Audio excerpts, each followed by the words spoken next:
Hello नमस्कार everyone, स्वागत है आप सभी का शिक्षा पाठ में टीजी के हमारे सेशन में, जहां हम देखते हैं राजस्थान करंट अफेयर जो सूजसी बुलेटिन और न्यूज़पेपर पर आधारित होता है।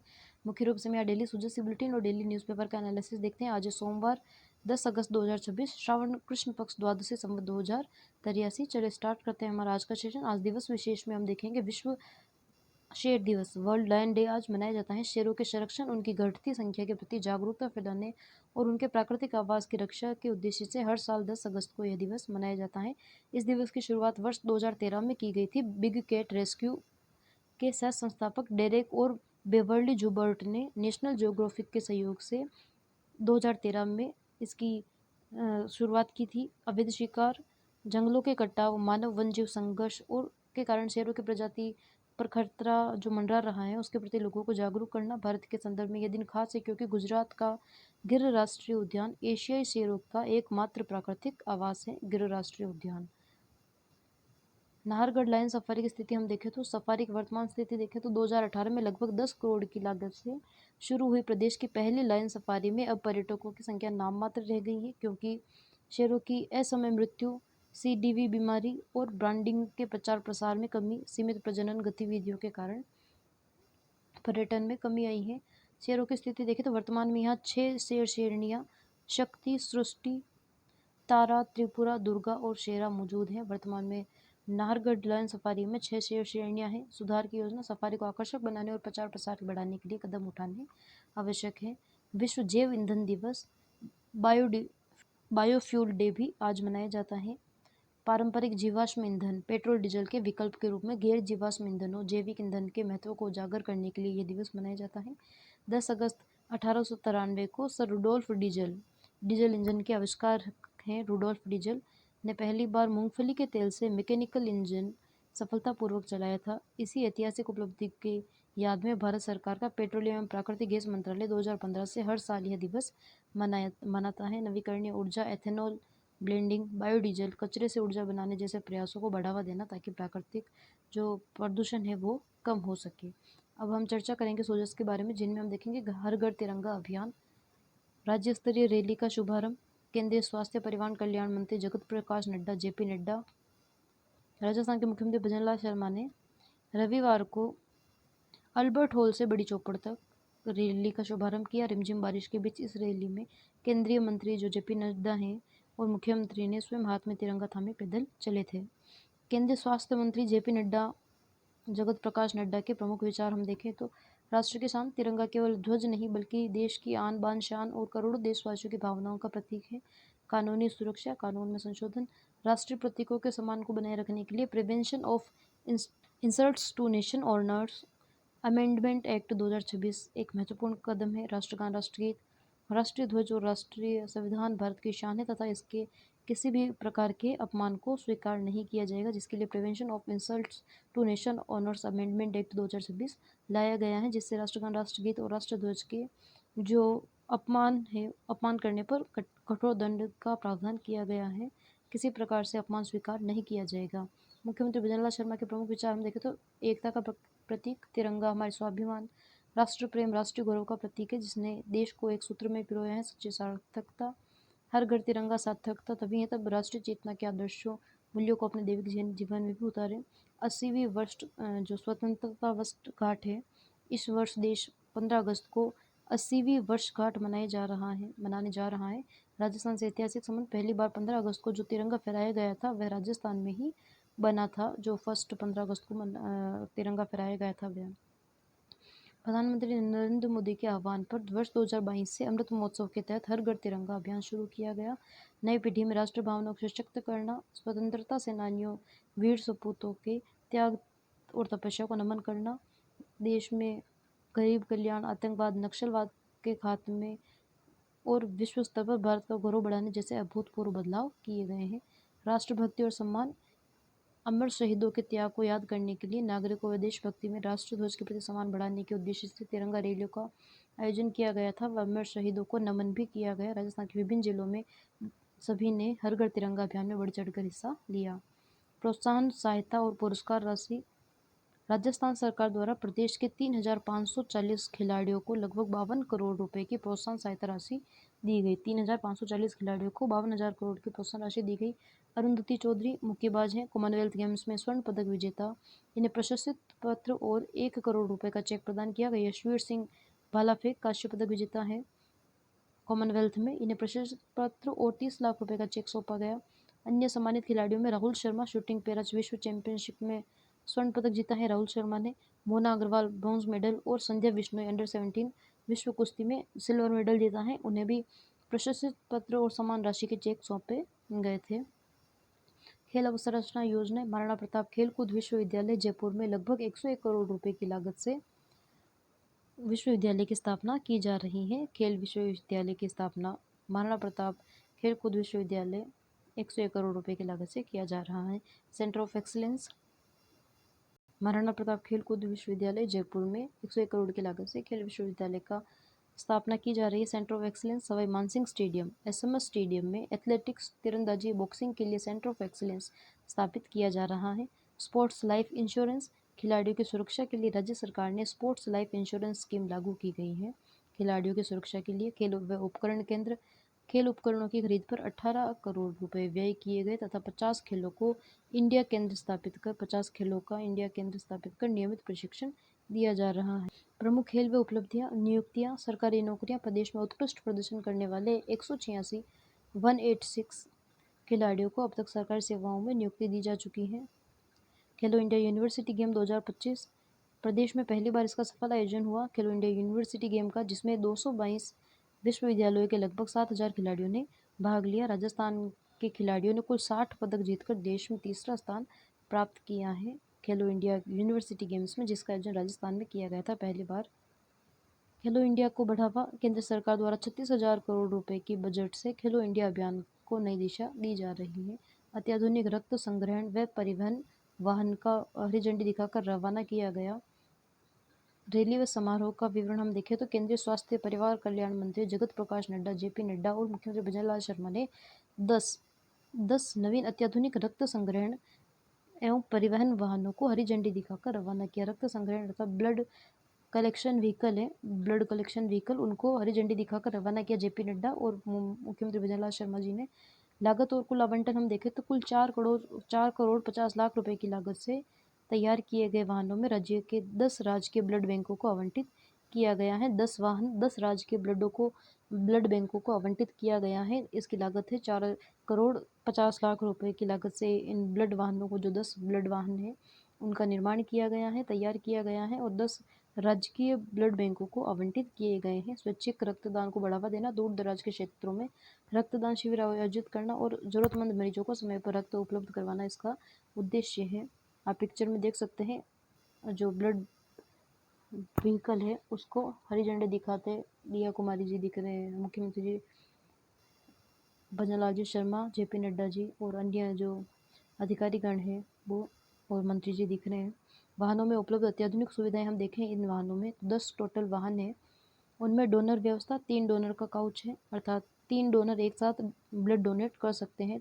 3 डोनर का काउच है एक साथ। इस वाहन में 3 डोनर एक साथ ब्लड डोनेट कर सकते हैं। मेडिकल उपकरण 2 ब्लड कलेक्शन मॉनिटर हैं, ट्यूब सीलर, ऑक्सीजन सिलेंडर और डिजिटल थर्मोमीटर है। कोल्ड स्टोरेज 200 यूनिट क्षमता का विशेष रेफ्रिजरेटर भी इस वाहन में है। अन्य सुविधाओं में एलईडी टीवी है, पब्लिक एड्रेसिंग सिस्टम भी लगाया गया है। राजस्थान में रक्त प्रबंधन के आंकड़े में देखें तो कुल ब्लड बैंक राजस्थान में कुल 286 ब्लड बैंक संचालित हैं, जिनमें से 66 राजकीय ब्लड बैंक है अर्थात 286 टोटल ब्लड बैंक है, जिनमें से 66 जो गवर्नमेंट ब्लड बैंक है।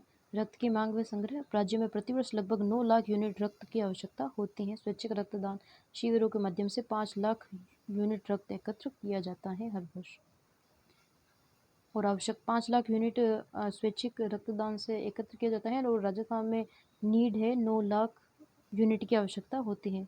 समान सिविल संहिता यूसीसी पर बड़ी पहल।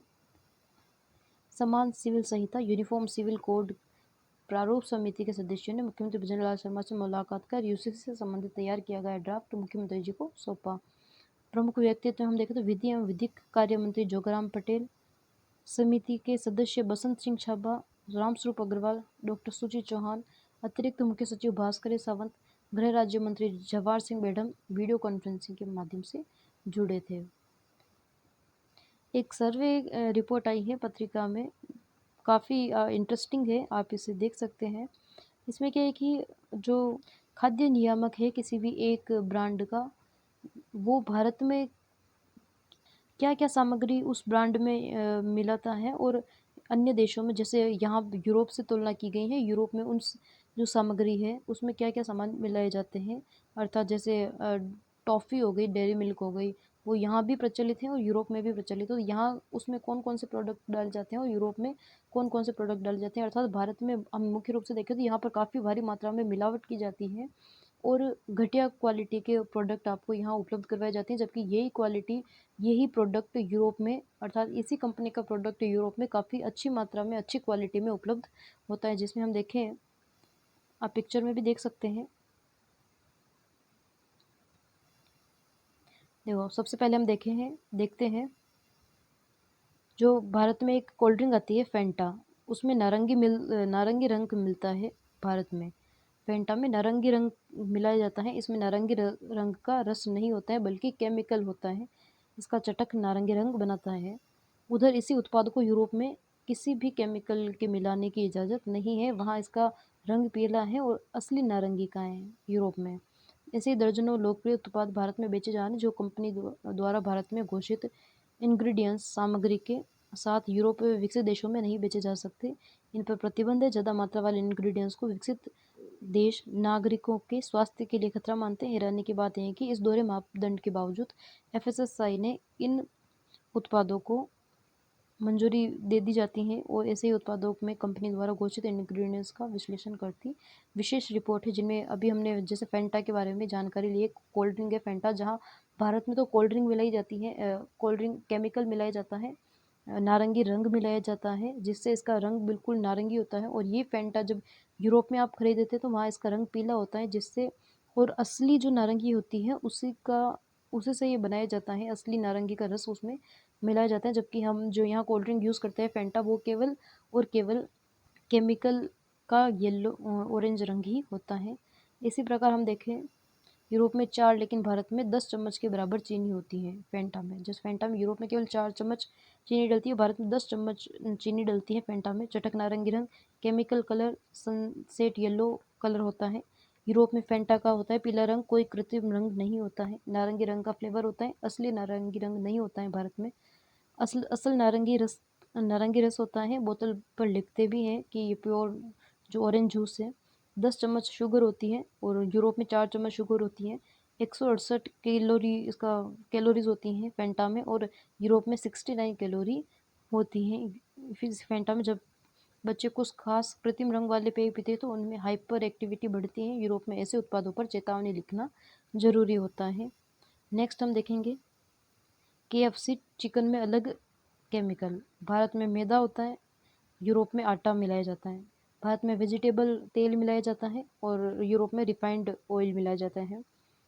वेजिटेबल ऑयल से आप समझ सकते हैं डालडा तेल भी कहा जाता है, जो वेजिटेबल से निकाला जाता है। और रिफाइंड तेल जो अपन घर पे भी यूज़ करते हैं, उसी तेल से यूरोप में बनाया जाता है, जबकि भारत में जो डालडा तेल है उसका यूज़ किया जाता है। तो इसमें बीमारी का घर है ये। भारतीय वर्जन में सोडियम यूरोप के मुकाबले लगभग 70% ज़्यादा है। ज़्यादा सोडियम लेने से ब्लड प्रेशर बढ़ता है जो हार्ट अटैक और किडनी की बीमारी की वजह बन सकता है। नेक्स्ट हम देखें तो मैकडोनल्ड फ्रेंच फ्राइज़, जो मैकडोनल्ड के फ्रेंच फ्राइज़ आते हैं, उनमें जो भारत में इंग्रेडिएंट्स क्या होते हैं और यूरोप में क्या होते हैं, तो उनमें देखें तो तेल, इसमें भारत में डालडा तेल यूज़ किया जाता है, वेजिटेबल ऑयल, और यूरोप में सनफ्लावर ऑयल यूज़ किया जाता है। कृत्रिम फ्लेवर मिलाया जाता है भारत में और यूरोप में कोई कृत्रिम फ्लेवर नहीं मिलाया जाता। सोडियम भारत में 400 mg होती है और यूरोप में 200 mg होती है। दिल को खतरा, सोडियम 2 गुना है। पाम ऑयल में सैचुरेटेड फैट भी सनफ्लावर ऑयल से लगभग 2 गुना होता है। इससे खून में LDL यानी खराब कोलेस्ट्रॉल का स्तर बढ़ता है जो दिल की बीमारियों का खतरा बढ़ाता है। नेक्स्ट हम एक और देखें मैगी के बारे में, जो सबसे ज़्यादा भारत में यूज़ की जाती है मैगी। मैगी का हम देखें तो सोडियम ज़्यादा होता है, चोकर गायब होता है। भारत में और यूरोप की सामग्री में तुलना करें तो भारत में आटा मैदा होता है जो यूज़ किया जाता है। किससे बनती है मैगी? तो भारत में मैदे से मैगी बनाई जाती है, मैदा से। और जर्मनी में मैगी बनती है सूजी, चोकर का आटा और सूजी से मैगी बनती है। एमएसजी होती है, भारत में एमएसजी मिलाया जाता है और जर्मनी में एमएसजी नहीं होती है। सोडियम भारत में 900 mg होती है और मैगी में सोडियम यूरोप में, जो जर्मनी है यूरोप में 480 से 550 mg होती है। अब इसका जो नुकसान है वो क्या होता है? चोकर युक्त आटे में फाइबर रहता है, फाइबर की कमी वाला खाना जल्दी पचता है, ब्लड शुगर लेवल को बढ़ाता है, पाचन तंत्र व वजन दोनों पर असर डालता है। मैगी भारतीय वर्जन में सोडियम भी जर्मनी व ऑस्ट्रेलिया से करीब 2 गुना है, जिससे लीवर किडनी की समस्या भी होती है। और कैडबरी डेयरी मिल्क भी आप देख सकते हैं, जो भी भारत में सबसे ज़्यादा यूज़ की जाती है। भारत और यूके में इसमें तुलना की गई है। कोकोआ जो मेन इंग्रेडिएंट होता है चोको का, कोकोआ वो भारत में होता है 20% और यूके में होता है 25%। दूध की जगह पे क्या मिलाया जाता है भारत में? 3 वेजिटेबल फैट्स मिलाए जाते हैं, वेजिटेबल फैट मिलाए जाते हैं और मिल्क सॉलिड्स मिलाए जाते हैं, सॉलिड्स मिलाए जाते हैं, प्योर मिल्क नहीं मिलाया जाता। जबकि यूके में फ्रेश मिल्क मिलाया जाता है और वेनिला कृत्रिम फ्लेवर डाला जाता है भारत में, और वेनिला यूके में प्राकृतिक वेनिला, इस जो कैडबरी डेयरी मिल्क है उसमें डाला जाता है। एंटीऑक्सीडेंट की कमी, कोकोआ कम होने से चॉकलेट में मिलने वाले प्राकृतिक एंटीऑक्सीडेंट्स घट जाते हैं कृत्रिम वनीला पर। प्राकृतिक वनीला जैसे फायदे नहीं होते, अन्य कई नुकसानदेह बताते हैं अध्ययन। WHO यूरोपीय खाद्य सुरक्षा प्राधिकरण, अमेरिकी हार्ट एसोसिएशन से ये जो स्रोत है रहा है। तो आप इस प्रकार देख सकते हैं कि भारत में किस प्रकार यहाँ के जो नागरिक है उन्हें बेवकूफ़ बनाया जाता है और आप ये सिर्फ फ़ायदेमंद समझकर यूज़ करते हैं, बल्कि ये काफ़ी नुकसानदेह होता है। और भारत के जो मानक निर्धारण वाली जो एजेंसियाँ होती हैं, जो विभाग होते हैं, उन्हें इस पर कड़ी कार्यवाही करनी चाहिए और इन्हें सख्ती से पालन करने पर लगाना चाहिए। नेक्स्ट हम देखेंगे डीप फेक डिटेक्शन प्रोजेक्ट साक्ष्य। डीप फेक डिटेक्शन करने के लिए साक्ष्य प्रोजेक्ट चलाया जा रहा है। आईआईटी जोधपुर, आईआईटी मद्रास मिलकर एक अत्याधुनिक एआई फ्रेमवर्क विकसित कर रहे हैं जिसका नाम है साक्ष्य। आईआईटी जोधपुर और आईआईटी मद्रास मिलकर ये कार्य कर रहे हैं। भारत सरकार के इंडिया एआई मिशन के सेफ ट्रस्टेड एआई कार्यक्रम का हिस्सा है। इंडिया एआई मिशन के सेफ और ट्रस्टेड एआई कार्यक्रम का हिस्सा है साक्ष्य। मल्टी एजेंट सिस्टम, इसमें कई एजेंट एआई एजेंट मिलकर ऑडियो वीडियो और डिजिटल सामग्री की अलग अलग स्तरों पर जांच करेंगे। आरएजी तकनीक, यह रिट्राइव ऑगमेंटेड और जनरेशन आरएजी तकनीक का उपयोग करके बाहरी और प्रामाणिक डेटा के आधार पर डीप फेक और डिजिटल फ्रॉड की पहचान करेगा साक्ष्य।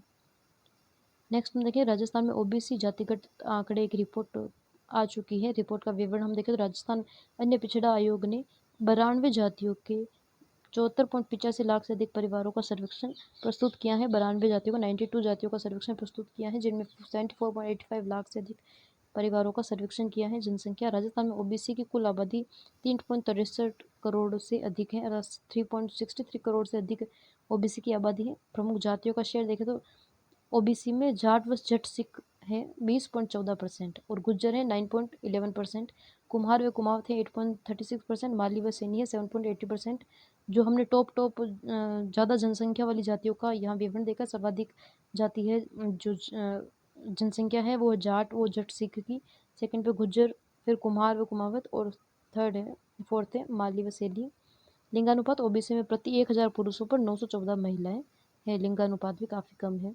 पर्यटन व धरोहर विकास मास्टर प्लान, राजस्थान के 56 शहरों में पर्यटन व धरोहर विकास के लिए मास्टर प्लान तैयार किया जा रहा है। इसमें 56 शहरों में, जिसमें बजट रखा है 500 करोड़ की अनुमानित लागत। लोट 1 में 328 करोड़ और लोट 2 में 172 करोड़, लगभग 500 करोड़ की लागत में 56 शहरों में पर्यटन व धरोहर विकास के लिए मास्टर प्लान तैयार किए जाएंगे। धरोहर संरक्षण हेतु पहली बार पुरातत्वविदों, इतिहासकारों से कंसल्टेंट के रूप में शामिल किया जाएगा, पुरातत्वविदों और इतिहासकारों को। जीरे के जीआई टैग पर विवाद, हमने पहले भी इसके बारे में चर्चा की थी। जीरा तो जोधपुर और मारवाड़ क्षेत्र से उत्पादित होता है और ऊंझा मंडी में उसे बेचा जाता है, जबकि जोधपुर का जीरा और मारवाड़ का जीरा है उसे ऊंझा मंडी के नाम पर जीआई टैग दिया गया है। पश्चिमी राजस्थान का आईपीएम जीरा अवशेष मुक्त और उच्च गुणवत्ता वाला माना जाता है, परंतु हाल ही में ऊंझा जीरा को जीआई टैग गुजरात के नाम से आवंटित किया गया। राजस्थान और गुजरात मिलकर देश का 99% जीरा उत्पादित करते हैं। वैज्ञानिकों का मानना है कि जीआई टैग उत्पादन क्षेत्र राजस्थान के आधार पर होना चाहिए, न कि व्यापारिक मंडी के आधार पर। हमने पहले भी इसके बारे में विस्तार से चर्चा की थी।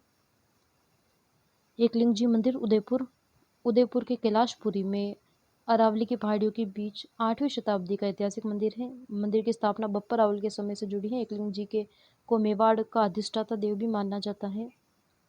मंदिर में भगवान शिव के काले पत्थर की जो मूर्ति है, चतुर्मुखी प्रतिमा स्थापित है।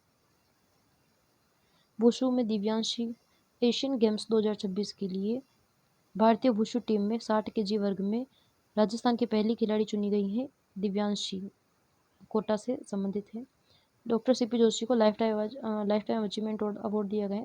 राजस्थान में क्रिकेट में योगदान के लिए पूर्व आरसीए अध्यक्ष सीपी जोशी को राजीव गांधी स्मृति लाइफ टाइम अचीवमेंट अवार्ड दिया गया है। कराटे में 3 कांस्य पदक। जयपुर में ताल कटोरा इंडोर स्टेडियम नई दिल्ली में जो आयोजित किया जा रहा है 20वीं All India Independence Cup karate championship में जयपुर के सुमन्यु, दिनेश भारती, भव्यराज सिंह रत्नावत और गुरु निधान सिंह ने कांस्य पदक जीता है। तो 20वीं All India Independence Cup karate के चैंपियनशिप में जयपुर के 3 खिलाड़ियों ने कांस्य पदक जीता है, ब्रॉन्ज मेडल जीता है, जिनमें सुमन्यु दिनेश भारती, भव्यराज सिंह और गुरु निधान सिंह शामिल हैं। प्रोफेसर प्रेरणा को सम्मानित किया गया। राजस्थान विश्वविद्यालय की प्रोफेसर हैं मनोविज्ञान विभाग के अध्यक्ष प्रोफेसर प्रेरणा पुरी को मंजू ठाकुर लीडरशिप अवार्ड से चेन्नई में सम्मानित किया गया प्रेरणा पुरी को। एथलेटिक्स बसंत कुमार की ऐतिहासिक उपलब्धि अंडर 20 विश्व चैंपियनशिप में सिल्वर मेडल उन्होंने जीता है। राजस्थान के श्रीगंगानगर के अनूपगढ़ गांव के 12A के 19 वर्षीय एथलेटिक बसंत कुमार मेघवाल ने अमेरिका यूजीन में आयोजित अंडर 20 विश्व एथलेटिक चैंपियनशिप में पुरुषों की हाई जंप स्पर्धा में 2.21 मीटर की छलांग लगाकर रजत पदक सिल्वर मेडल जीता है। बसंत कुमार ने श्रीगंगानगर के निवासी हैं। वह इस चैंपियनशिप में हाई जंप स्पर्धा में पदक जीतने वाले पहले भारतीय एथलीट बन गए हैं। वह वर्तमान में भारतीय नौसेना में भी कार्यरत है। शीर्ष तीनों एथलीटों ने 2.21 मीटर का एक समान प्रदर्शन किया। कम प्रयासों और कम असफल कोशिशों के काउंटबैक नियम के आधार पर बसंत को दूसरा स्थान सिल्वर मेडल मिला है।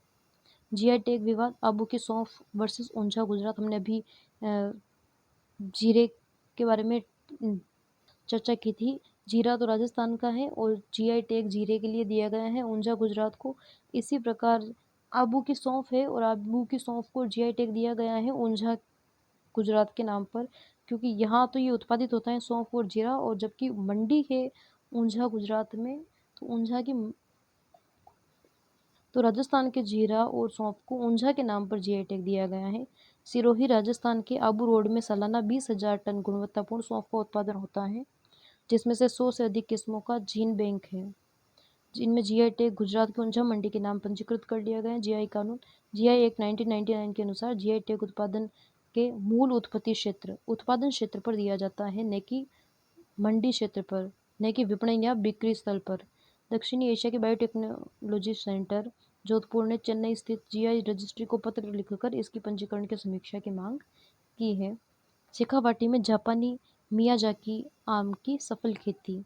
प्रगतिशील किसान है सीकर जिले के कल्याणपुर निवासी किसान रामावतार बुगालिया ने जापान की एक किस्म है मियाजाकी आम, उनकी सफल खेती की है। अनोखी ढाणी फार्म नवलगढ़ के पास है। दुनिया के सबसे महंगे जापानी मियाजाकी आम को सफलतापूर्वक उगाया है। अंतर्राष्ट्रीय कीमत मियाजाकी आम की अंतर्राष्ट्रीय बाजार में कीमत 2.5 लाख से 3 लाख रुपए प्रति किलो होती है। मियाजाकी जो आम है उसकी कीमत बाजार में 2.5 लाख से 3 लाख रुपए प्रति किलो होती है। जैविक खेती की कर रहे हैं रामावतार जी। वे गौमूत्र, छाछ, गुड़, नीम से बनी औषधियों का उपयोग कर पूर्णतः ऑर्गेनिक खेती करते हैं। जनजातीय गौरव मीणा हाई कोर्ट में विश्व आदिवासी दिवस। मीणा हाई कोर्ट लगाया गया है विश्व आदिवासी दिवस पर। नांगल प्यारीवास दौसा में मीणा हाई कोर्ट लगाया गया है विश्व आदिवासी दिवस पर। विशाल जनसैलाब विश्व आदिवासी दिवस पर। राजस्थान के हरियाणा के मध्य प्रदेश से करीब 2 लाख से अधिक आदिवासी व सर्व समाज के लोग एकत्रित हुए। सांस्कृतिक झलक मीणावाटी लोकगीत आदिवासी नृत्य, मलखम्ब प्रस्तुतियाँ और धनुष बाण कटआउट के साथ युवाओं का उत्साह देखने को मिला। तो ये है जो आदिवासी दिवस पर मीना हाईकोर्ट का जो आयोजन नांगल प्यारीवास दौसा में किया गया। 9वीं सब जूनियर राज्य स्तरीय थ्रोबॉल प्रतियोगिता जोधपुर। 9th सब जूनियर राज्य स्तरीय जो स्टेट लेवल थ्रोबॉल प्रतियोगिता का आयोजन किया जा रहा है जोधपुर में। इसमें जो विनर है उनमें हम देखें तो बालक वर्ग अंडर 16 में प्रथम रहा है झुंझुनू, सेकंड रहा है जयपुर और थर्ड रहा है जयपुर व ब्यावर। थर्ड रहा है जयपुर व ब्यावर। तो बालक वर्ग अंडर 16 बॉयज़ वर्ग में फर्स्ट रहा है झुंझुनू, सेकंड रहा है जयपुर प्रथम और थर्ड रहा है जयपुर सेकंड और ब्यावर दोनों। और बालिका वर्ग अंडर 16 में राजसमंद फर्स्ट रहा है, सेकंड रहा है जयपुर प्रथम और तृतीय रहा है ब्यावर। सीनियर राज्य स्तरीय तीरंदाजी स्पर्धा बीकानेर में आयोजन हो रहे हैं। प्रिया गुजर धौलपुर ने महिला कंपाउंड रैंकिंग और व्यक्तिगत स्पर्धा में डबल गोल्ड मेडल प्राप्त किया है। प्रिया गुजर ने। रजत चौहान सीकर के निवासी हैं जिन्होंने कंपाउंड पुरुष रैंकिंग में 712 अंकों के साथ स्वर्ण पदक जीता। रजत चौहान जी ने। वासु यादव कंपाउंड पुरुष इंडिविजुअल राउंड में गोल्ड मेडल वासु यादव ने जीता। महेश कुमावत नागौर के निवासी हैं। रिकारो पुरुष वर्ग में विजेता बने। ज्योतिष एवं सम्मान कुलदीप शर्मा वैदिक ज्योतिषी एवं KP specialist engineer Kuldeep Sharma को 6ठे इंटरनेशनल ज्योतिष वास्तु व आयुर्वेद महाधिवेशन में ज्योतिष प्राइड अचीवमेंट अवार्ड 2026 से सम्मानित किया गया। ज्योतिष प्राइड अचीवमेंट अवार्ड 2026 से कुलदीप शर्मा को सम्मानित किया गया। आज का सेशन हमारा यही समाप्त होता है। अगर आपको हमारे सेशन की PDF की आवश्यकता हो तो आप हमें टेलीग्राम पर मैसेज कर सकते हैं। प्लीज़ लाइक कीजिए, शेयर कीजिए, सब्सक्राइब कीजिए। Thank you.